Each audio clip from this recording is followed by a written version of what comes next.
Сәлеметсіңдер ме балалар? Бүгінгі сауат ашу пәнінен өтетін сабағымыздың тақырыбы мектеп асханасы, жуан және жіңішке дауысты дыбыстар. Оқу мақсаты: оқудың түрлерін, буындап оқу, жиі кездесетін сөздерді тұтас оқу, түсініп оқуды меңгерту. Мәтіннің мазмұнын, тақырыбы немесе оның иллюстрациясы бойынша болжау. Жазу жолын, жоларалық кеңістікті, жолдың жоғарғы және төменгі сызығын сақтап, әріп элементтерін каллиграфиялық талаптарға сай жазу. Сөздегі дыбыс түрлерін дауысты, дауыссыз, жуан және жіңішке дауыстыларды ажырату және дұрыс дыбыстау. Дауысты дыбыстар екіге бөлінеді. Жуан, жіңішке. Жуан дауысты дыбыстар А, О, У, Ы. Жіңішке дауысты дыбыстар Ә, Е, Ö, Ү, І.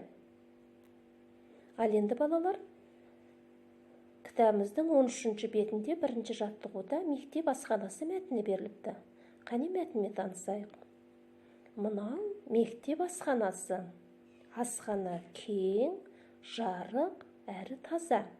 Біз 3-ші сабақтан кейін асханаға тамақ ішуге барамыз. Аспазшылардың пісірген тамақтары өте дәмді. Мен сорпа ішемін, не ботқа жеймін. Шаймен немесе шырынмен тәтті тоқаш жегенді ұнатамын. Тамақ ішер алдында қолымызды жуып, бір-бірімізге ас болсын дейміз. Ал енді бағалау критерийі осы мәтін бойынша жуан және жіңішке дауысты дыбыстарды ажырата алады. Оқушылар асхана туралы өз ойын айтады. Ал енді қанекей мынандай сұрақтарға жауап беріңдер. Асханаға кірерде не істеу керек? Түскі асқа қандай тағам аласың?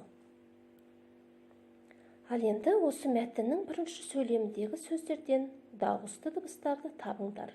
Олардың жуан немесе жіңішке екенін айтыңдар.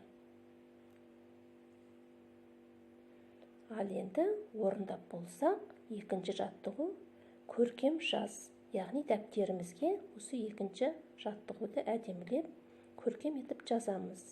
Мектепте асхана бар. Балалар үзілісте асханаға келді. Ал енді орындап болсақ, қанекей 3-ші жаттығуға мән берейік. Сөйлемдерді оқып, қатесін түзеп жаз. Яғни сөйлемге толық мән беріңдер балалар, иә? Балалар шөп жеді. Сиыр асханаға барды. Мысық тамақ ішіп болып, рахмет деді. Күшік тәтті тоқаш алды деген сөйлемдер беріліпті. Осының қатесін тауып, түзеп жазайық. Ал енді балалар күшік сөздеріндегі дауысты дыбыстар жуан ба, жіңішке ме? Ажыратып, талдау жұмысын жүргіземіз. Ал енді мына жерде балалар тірек сызба тапсырмалары берілген екен. Бірінші сызбада жуан сөздер, екінші сызбада жіңішке сөздер берілген.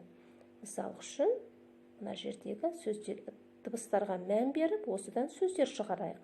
Мысал үшін, ал, жап, тап деген сөздерді табуға болады. Ендеше осы тапсырманы орындап көрейік. Енді үйге берілген тапсырма балалар сөз жұмбақ шешу дейді. 15-ші беттегі екінші жаттығу. Мына жерде балалар суреттер көрсетілген, соның тестісін қойып, сөз жұмбақты дұрыс шешсеңдер, өлеңдегі аспазшының аты шығады. Ол үшін суреттегілердің атауларын тесті торкөздерге орналастырыңдар. Онан кейін сұрақтарға жауап беріңдер. Бірінші, сөз жұмбақ кім туралы? Ол қайда жұмыс істейді? Аспазшы қандай тағамдар дайындайды? Қандай тағамдарды білесің?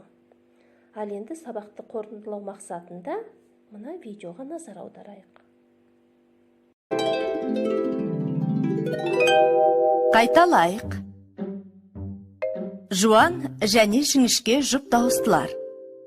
Дауысты дыбыс тілдің қатысына қарай жуан және жіңішке болып екіге бөлінеді. Қазақ тілінде 4 жуан дауысты дыбыс бар. Олар А, О, Ы. Және олардың жіңішке дауысты сыңарлары бар. Олар Ә, Ө, Ә.